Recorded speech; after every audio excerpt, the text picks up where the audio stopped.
C'est un sport, à mon avis, qui est un sport d'adresse, qui est un sport d'habileté, de souplesse, d'intuition. C'est pas un sport de contact, le football. Si on veut pas de contact, on va jouer aux osselets, on va jouer à la pétanque, mais on joue pas au football. C'est 11 mecs contre 11 mecs et ça devient aussi une question de centimètres, tu vois. C'est la beauté de ce sport, du football en particulier. Jusqu'à minuit, c'est l'after-foot. Gilbert Brébois. Bonsoir à tous, l'after est là jusqu'à minuit. L'after sur RMC, sur BFM Sport, sur rmcsport.fr. Bien sûr, soirée Ligue des Champions ce soir, Monaco face au RB Leipzig, un partout. Et qui est là pour analyser tout ça? Évidemment, l'un des joueurs de légende de l'AS Monaco. Il y a eu Youssouf Fofana et lui, Jérôme Rotten. Messieurs, dames, Jérôme, bonsoir. Oh là là. Bonsoir à tous. Daniel Ariolo est là également. Daniel, bonsoir. Salut les amis. Mais Jérôme n'a pas mangé que sur un match. Youssouf Fofana a mangé sa carrière sur un match. Il a fait ce match contre l'FC Bruges, là, le 6-1, je crois que c'était. Et après, il a croqué grâce à ça. Il a fait sa carrière. Mais non, mais t'as raison. Mais moi, j'étais gamin. Et Youssouf Fofana. Mais ce match, ça a marqué les esprits. C'est fou. Ah oui. Plus que plein d'autres joueurs qui devaient être beaucoup plus importants et effectifs de l'époque. Ouais. Je crois que ça devait être un des premiers matchs de Wea à Monaco, si je ne me cours pas. Ouais. Mais ce soir-là, c'est Youssouf Fofana. Ouais. Non, mais moi, Jérôme me l'a confié. Il m'a dit qu'il y a deux mecs qui ont marqué sa jeunesse. C'est Youssouf Fofana et Didier Otokore. Didier Otokore, pareil, dans la série, tu fais un truc dont on se souvient. Otokore, le ciseau, il n'avait pas mis un ciseau. Dans la série des trucs, il y a un seul truc dont on se souvient. Et tu sais où il l'avait mis? Je sais pas. Un match au Coupe d'Europe au pays du Père Noël, là. La ville du Père Noël, ça doit être à Rovaniemi. À Rovaniemi, exactement. Il a mis un ciseau Louis XV, un truc de malade. Giroud, évidemment, avait un bonnet, c'était au mois d'août en plus. Mais je crois pas qu'il a fait vraiment que ça au Togo. Il y avait eu un autre match de Coupe d'Europe où il avait été bon aussi. J'ai aimé Ali Bouafia aussi. On en a parlé tout à l'heure. Mouche. Une légende. Légende du Racing Club de Strasbourg. Ouais, tu sais quoi, ça me donne une idée un soir, on remplace le Football Story, ou on le fait à l'intérieur du Football Story, ce genre de joueurs-là. Exactement. Qui sont pas du tout des vedettes, pas des stars et tout, mais il y a un truc qui a marqué les esprits. Je ne sais pas du tout pourquoi j'ai sorti Youssouf Fofana. Et en fait, c'est des mecs qui ont marqué les esprits que les gens aiment bien. Les gens aiment bien, c'est comme un Toko au PSG. Les gens adorent Toko pour ce but qu'il avait mis dans le premier match du PSG en Coupe d'Europe. Voilà. Et on s'en souvient de ces mecs-là. Ligue des Champions, les gars, je vous rappelle les résultats. Donc RB Leipzig Monaco, un partout. Dans la même poule, et c'est important, Besiktas est allé gagner à Porto 3-1. Il paraît que Casillas a été catastrophique. On pourra y revenir, supporter de Porto, si vous voulez nous en parler au 32-16. Il essaye en tout cas. Il fait signer à l'OM, arrête. Sinon, les autres résultats: Liverpool FC Séville 2-2, Maribor Spartak Moscou 1 partout, City est allé gagner à Feyenoord 4-0, le Shakhtar Donetsk bat Naples 2-1. Ça c'est un résultat. Les clubs italiens, effectivement. Pas fort.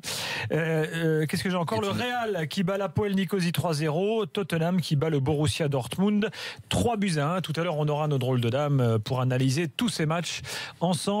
Bien sûr. Je te dis, parce que tu as parlé des clubs italiens, il faudra faire le bilan aussi et parler bientôt des clubs allemands.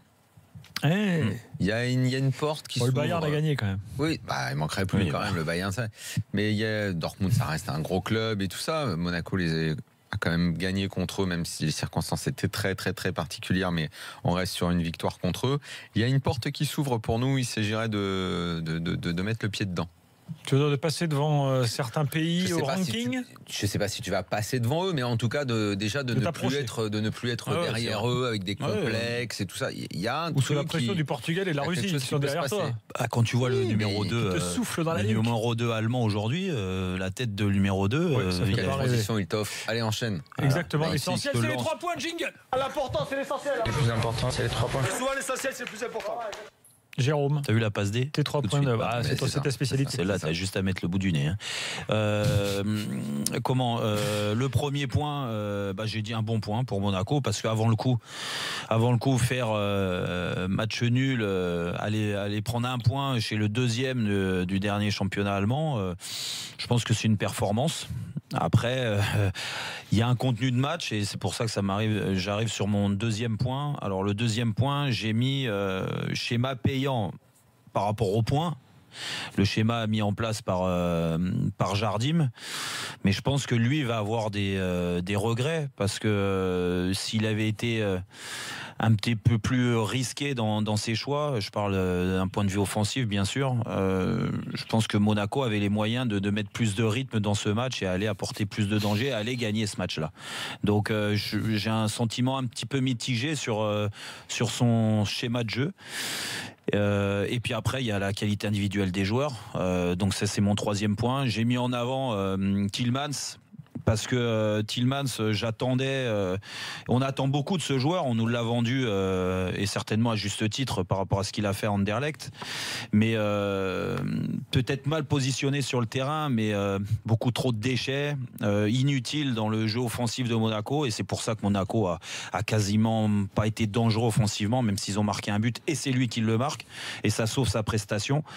Mais j'attendais plus de lui comme d'autres, et j'ai aussi parlé de Touré parce que Touré, tout le match, défensivement, offensivement, techniquement, dans ses replis, tactiquement, il était à la ramasse. Il va falloir qu'il se reconcentre. Voilà.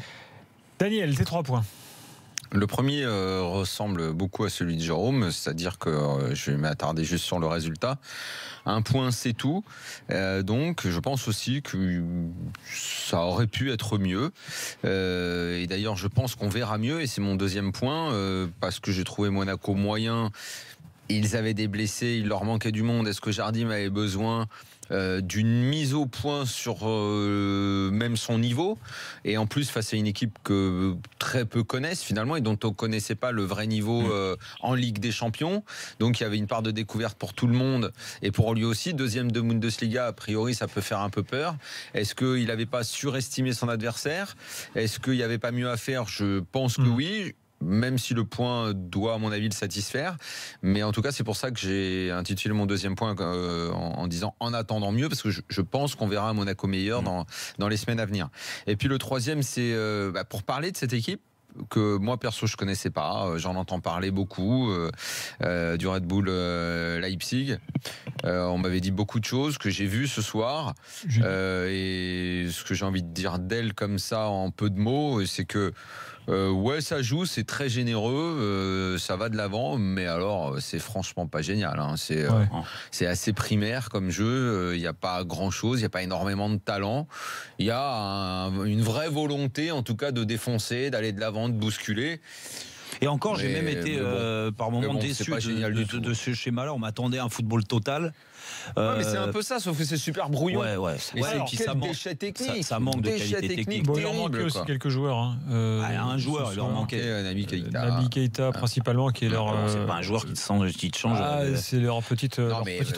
Lui, mais la star peut être l'étincelle, mais sur le jeu global, tu vois bien qu'il y a énormément de déchets techniques. Qu'effectivement, en fait, il pousse le ballon devant. Ils poussent le ballon, ils y vont, il y a beaucoup de générosité, mais c'est pas génial, quoi. Mes 3 points, moi j'ai mis résultat ok, premier point, Monaco bof, deuxième point, voilà, donc ça rejoint ce que vous avez dit. Puis troisième point, j'ai mis on est au jeu. Eh oui les gars, l'équipe de France sera aux Jeux Olympiques en 2024, on n'y arrive plus.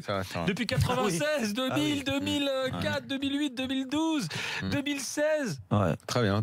Bah oui. Voilà. C'est vrai c'est vrai. C'est un truc de dingue, hein. Mais même avec ça veut dire même avec le sélectionneur d'aujourd'hui. T'es qualifié d'office. Non mais il n'y a pas que ça. Même avec le sélectionneur d'aujourd'hui. C'est que même si jamais tu remets Mankowski, tu seras au JO. Mais il faudrait. Moi je milite. Il faudrait faire. Et l'équipe féminine aussi d'ailleurs au passage. Et les filles aussi. Et les filles aussi. Et le hockey sur gazon aussi. Chez les garçons, chez les filles. Tu vas participer à un tas de trucs que tu vois jamais. Il faut faire un hashtag retour Pierre Mankowski JO 2024. Hashtag Mankowski en 2024. C'est ça que... Moi, franchement, j'ai envie de le faire. Celui-là. Je pense qu'il va marcher. Combien de fois on va aller déranger les champions du monde, les champions olympiques de 84 maintenant avec cette histoire? Ça y est, c'est fait. On a appelé Patrice Garonne tout à l'heure. D'accord. Personne n'est allé déranger Monsieur Xu? Non, encore. Ni Brisson. Ni José Touré. José Touré, on a essayé, mais il n'a pas répondu. Despero, il n'était pas là. Despero, je ne sais pas. Albert Rust. Despero, non. T'es sûr? Non, sûr. Je suis sûr parce que j'ai regardé la liste tout à l'heure. Donc, vous savez que jusqu'au 98, donc toute la bande qui est ici là, jusqu'à 98, le plus beau palmarès international du football français, c'était Albert Rust. Albiarus. Oui. Euro, Jeux Olympiques. Parce qu'il était dans le groupe de tous les autres. Il avait les JO en plus. S'il vous plaît, n'oubliez pas quand même le grand Guy Lacombe. Qui était dans l'équipe. Qui était dans Guy l'équipe. Lacombe était dans l'équipe. Champion olympique. Et lui, pareil, vous l'avez pas dérangé? Non. Faut le déranger quand même un peu.